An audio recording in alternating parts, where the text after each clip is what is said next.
Hey, what's up you guys, it's Dorothy and welcome back to my channel. In today's video, we're going to go into chapter 26 of One of Us is Back by Karen and McManus. So let's get right into this video. This video may contain sensitive topics and foul language. If you do not wish to continue, I suggest you click off the video now. You have been warned. Chapter 26, Nate, Saturday, July 18th. My mother's apartment is so neat, it looks like some kind of showroom. Browen is perfectly at home here eating breakfast and chatting with Mom about Yale, but I'm constantly distracted by how different everything looks from our old house. Why do you have so many limes? I ask, staring at the ceramic citrus-filled bowl in the middle of the kitchen table. Well, they're pretty, aren't they, Mom asks, and they taste good in drinks. I must look up too sharply at that because she adds, like seltzer. I love them, Browen says, giving me a look at that. She says, relax. I'm trying, but I can't shake the feeling that my mother invited us here for some particular reason, and historically speaking, my parents' reasons for anything are never good. So what have you been up to lately, Mom? I ask a little too abruptly. We've both been working so much that it's been a few weeks since I've seen her in person, trying to keep up at the office mostly. We're so busy, Mom says, taking a sip of orange juice. She's still working for a medical transcription company, but she's the manager now. I was so sorry to miss Reggie's funeral. I heard it was lovely. I guess, yeah, as good as it can be, I say. While I sat at the pew at St. Anthony's Church between Browen and Addie yesterday, I couldn't help remembering Simon's funeral. I went to that with my parole officer and got pulled aside by the police for questioning as soon as it ended. I had no idea back then that my entire life was about to change. A lot of it has been for the better, and yet yesterday was the third funeral I've attended for a Bayview High student in less than 2 years. Last night, Crystal told all the roommates that Reggie hadn't been wearing his signature leather cord necklace when he died, and his parents had asked about it. I guess it was a gift from his mom. So we tore the damn house apart looking for that thing. No luck, though. I felt like shit afterwards because it was the first time I'd considered Reggie as anything other than a giant pain in the ass. A guy who wore a necklace from his mom every day might be someone who could have grown out of being a dick if he managed to make it out of Bayview alive.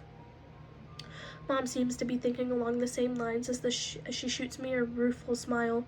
Sometimes I wonder what life would have been like if I'd actually taken you to Oregon all those years ago, she says.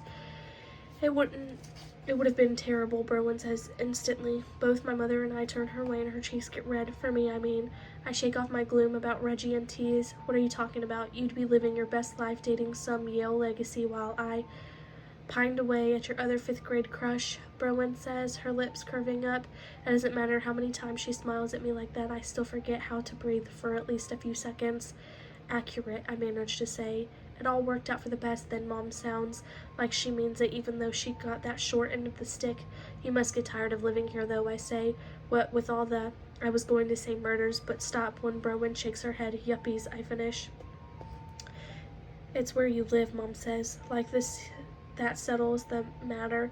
Plus, she probably doesn't mind the yuppies. She started doing yoga with a few of them from her office, and it's been great for her. She looks healthier, and she has for a long time. Yeah, but I'm an adult now. I have my own place. My life is on track. I can't say any of that, though, because what it really sounds like is I don't need you. And that's not true, even though I suck at showing it, but you must miss your old friends. We talk all the time, Mom says. They're not going anywhere. Are you? I think old habits die hard, even with both my parents being weirdly functional. My mother doesn't deserve my doubt, though she's been here for a year and a half working and taking her meds, going to yoga, and she just made us waffles, for crying out loud. Whole wheat because she knows Browen likes them. She's not the same person she was 10 years ago or even 1 year ago, so maybe I can finally stop waiting for that other shoe to drop. I shift my focus and ask, you think Dad's going to get fired over the keys? Him, I cannot still worry about. No, Mom says, he was careless, yes, but if it weren't for him plus you two, poor Reggie might not have been found for a long time. But even if that job doesn't work out, it might not be the worst thing in the world. She searches my face then. She's looking for some kind of signal. Have you and your father talked recently? Yesterday, I say, finishing the last of my waffle. About anything in particular, she asks. That pings my emergency parent radar. What's he up to? I ask, pushing my plate away. Mom sighs. Oh, Nate, he's not up to anything. Then why? Browen's phone chimes, and she announces Cooper's here, then turns to my mother and asks, can we help you clean up before we leave? No. Go ahead, enjoy the beach, Mom says, with the shooing motion. She looks wistful as she adds, you kids could use a break. We're out the door before I realize I never finished my question.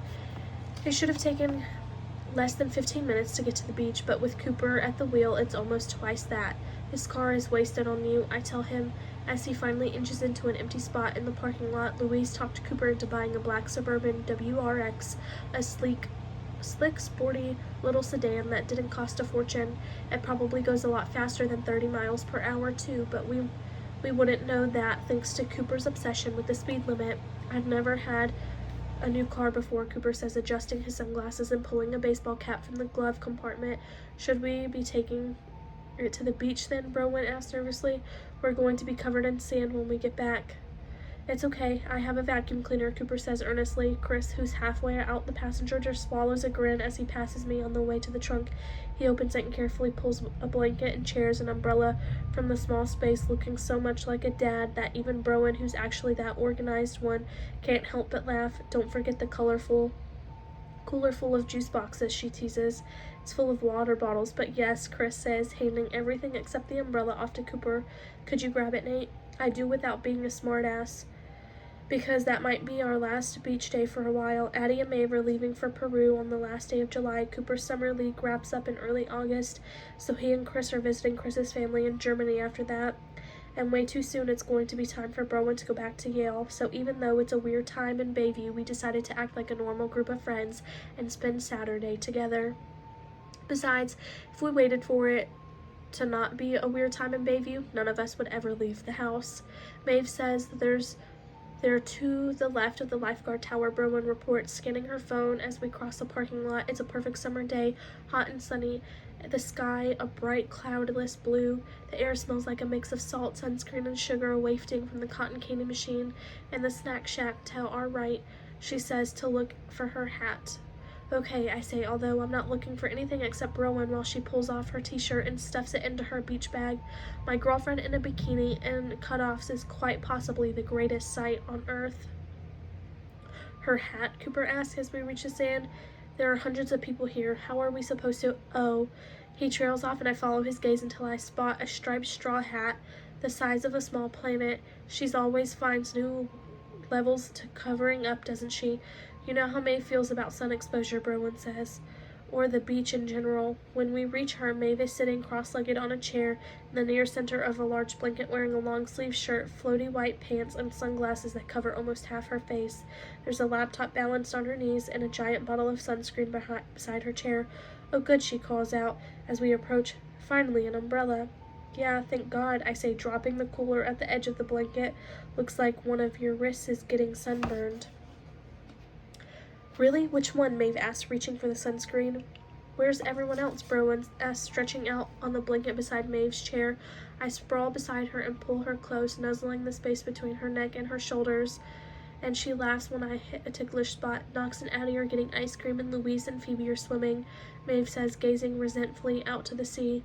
I tried to tell them how bad the undertow is today, but apparently neither of them cares about water safety. And how have you been enjoying yourself on this glorious day, Maeve? Chris asks as he finishes setting up the umbrella and opens a folding chair with a flourish. Research, Maeve says, adjusting the hood on her laptop against the glare of the sun. Alexander Alton's death is highly sus. His car was found parked near a beach about 10 miles from here, like he randomly driven there, decided to go swimming without telling anyone. It was pure luck that his body washed up at all, but it took over a month. Not a lot left to examine at that point, she grimaces, and he left his phone in his office, which, who does that? Maybe it was a mistake, but maybe someone was covering their tracks. I'm going to leave it off right there. I will see you guys in part 2 of this chapter. Bye!